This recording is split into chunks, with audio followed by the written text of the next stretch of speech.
Well, day 2, Albany Pioneer Days up here in Minnesota.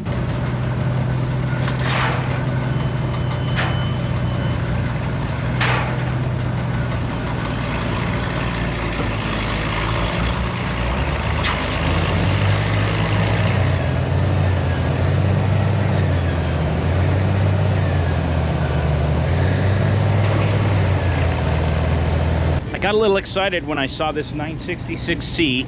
Now, this is a lot newer than we had a 950A, the 81J model, which is just one size down from this. That's what we started digging basements with in Colorado, and Dad's biggest complaint about it was just the noise. The turbo whine constantly. It's probably why Dad is pretty hard of hearing, and for me it was a 936E that probably did my hearing in. That and other things. Auto cart truck. This one's beautiful. I do like my truck. Binders. A lot of binders. Look how heavy duty the front of this one is.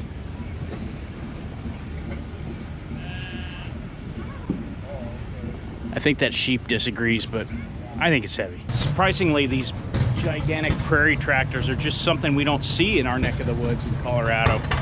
We're more ranch country. There's farming, but it's down by the rivers, except where we are in the dryland wheat.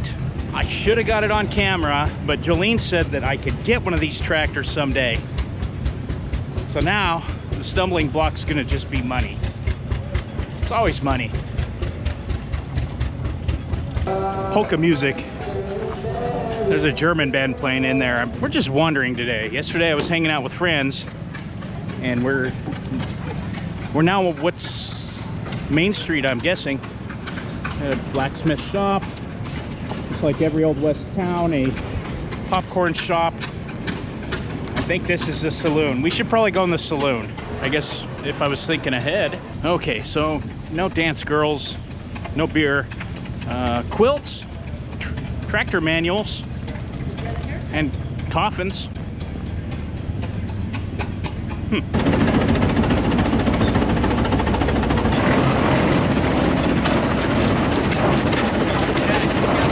This church behind me is absolutely gorgeous inside, and it was moved about, I don't know, from a couple towns over.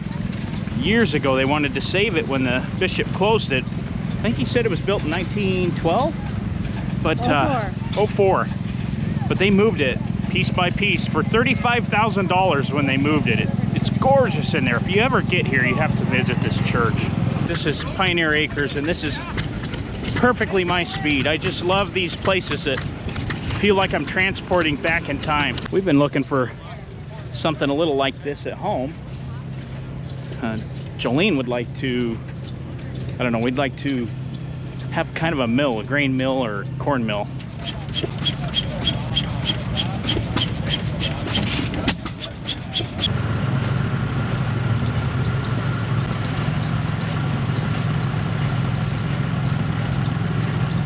These are 8-year-old brown Swiss oxen. Basically just overgrown steers.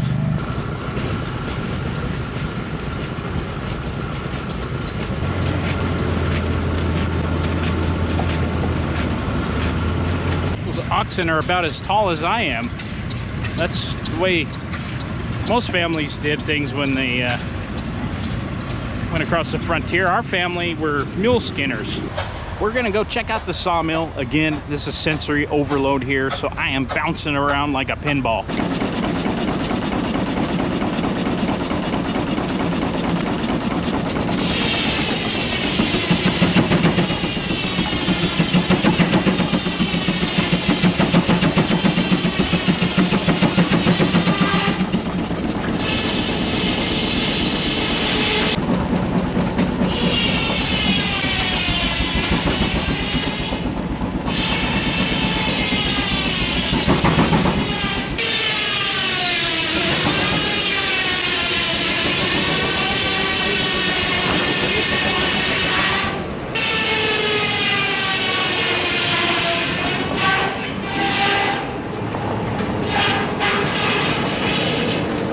like the little conveyor belt dumping the sawdust into the old Ford truck.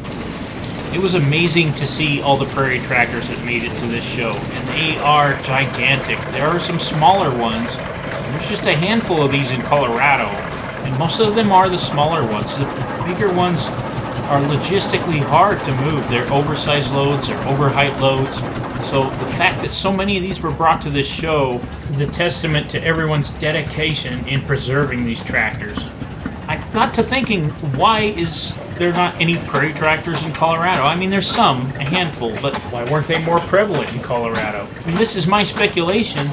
They were made further east. Most of these tractors stayed within probably a few hundred miles of where they were made. I have to think that even getting them on a train would be a monumental feat, and they would have to be disassembled and reassembled. Colorado, it's arid, it's dry, it's not known for farmland except down by the rivers where the soil is richer.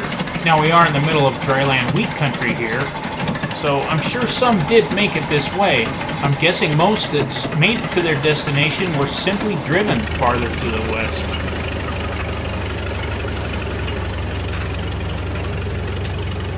Are you having a good time? Yeah. This is a fun show. It really is.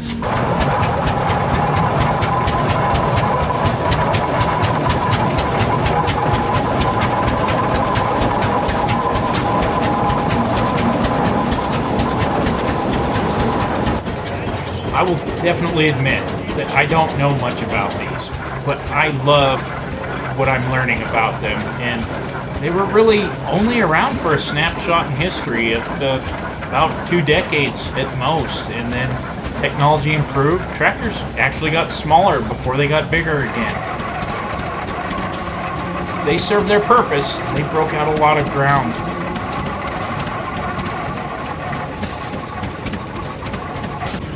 I can only imagine the impact that these iron giants had on the Pioneer Plains, and how much it decreased the fire danger from possible sparks from the older steam tractors. These machines are such a fascinating link between the steam era and modern day farming, and you can tell by the design that they drew so much inspiration from steam-powered tractors. Even the look, a lot of them were modeled after locomotives.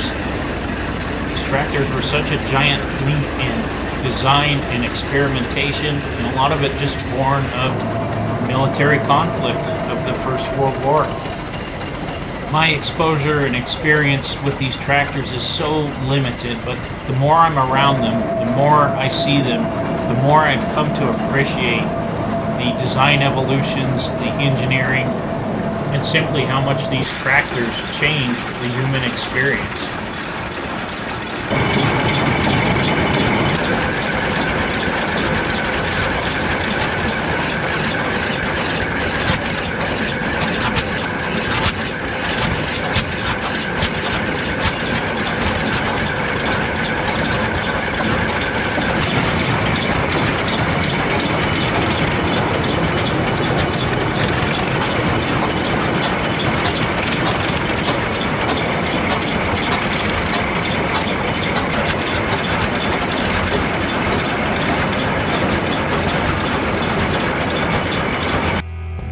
It's so easy to underestimate the forgotten role that these iron giants played on the prairies of our country, feeding and shaping the future for humanity. They've been largely forgotten, and it's sad to say. It's just wonderful that so many of these still exist today and are kept alive by dedicated owners and collectors and enthusiasts to share their story. Most of these machines are well over 100 years old, so it's a testament to their design that they still exist. I can't thank everyone enough who made this show possible and is willing to share the story of these iron giants of the prairie with everyone so that their history and their contribution can live on.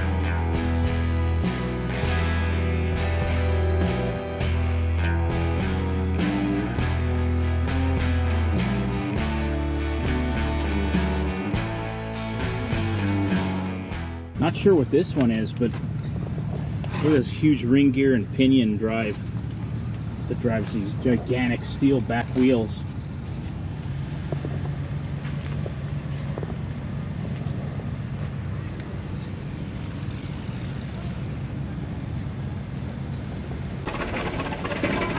Imagine rescuing this one. But look at the size of this wheel compared to me.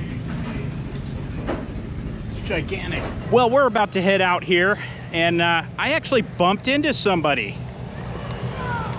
Squatch sighting. Squatch sighting. You guys all know who this is. Oh yeah.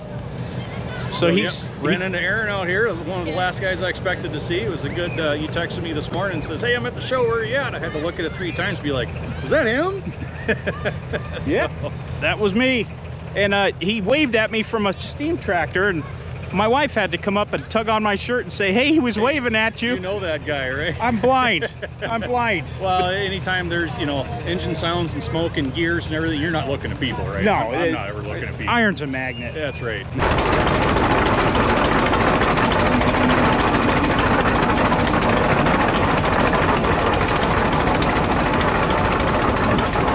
But check out his channel. I'll put a link in the description or somewhere.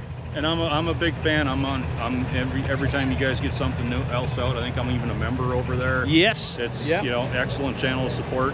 Happy to do it, and the behind the scenes content. All right. Well, we good appreciate it. There, good accounts from back in the day, farming and all that stuff. So. Well, we learn everything from this guy. Even the bad habits. Right? Yeah, even the bad habits.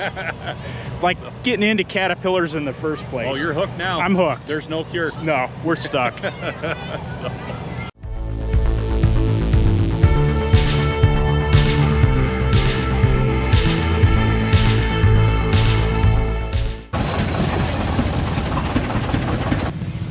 I think every toolbox has one of these.